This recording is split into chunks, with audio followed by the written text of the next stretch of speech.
Are you 100% sure of whatever you see? Am I real? Are you really listening to me?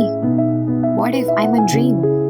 Well, I'm not making a fool out of you. It was one of the starting idea of the greatest philosopher who is also referred to as the father of modern philosophy, none other than Rene Descartes, the 16th century rationalist philosopher who shook the foundation of how philosophy was until before then. Rene Descartes was someone who was looking for indubitable, uncertain, sure shot knowledge in post-Renaissance world. A rationalist thinker, he started out his journey, and when he started out, it was pretty difficult because he started doubting everything. He came up with 4 different arguments.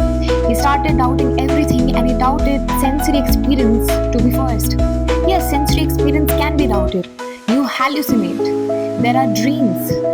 And when you're peeping through a door hole, everything seems to be so concise, but when you look without it, everything is large again.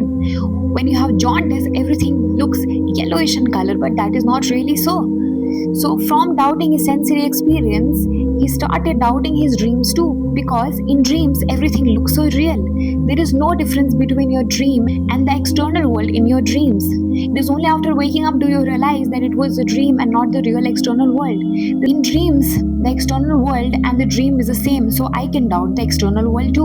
He says that what if there is an evil demon which is making me doubt everything? This comes to be his third argument. Oh my god, up until this point nothing remained for him because the external world was also doubtable. So he had already doubted his sensory experience, he had already doubted his dreams. This external world, what is then to remain? He finally came to himself, and it was only then that he get some relief. He said that it was me who came up with this idea of doubting everything to find certain indubitable knowledge. So this originates from me, and since it originates from me and it is me who is on the quest for looking for certain knowledge, I can't doubt myself.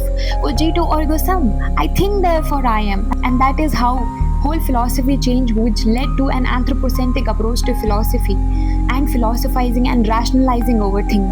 Thank you so much for listening to me.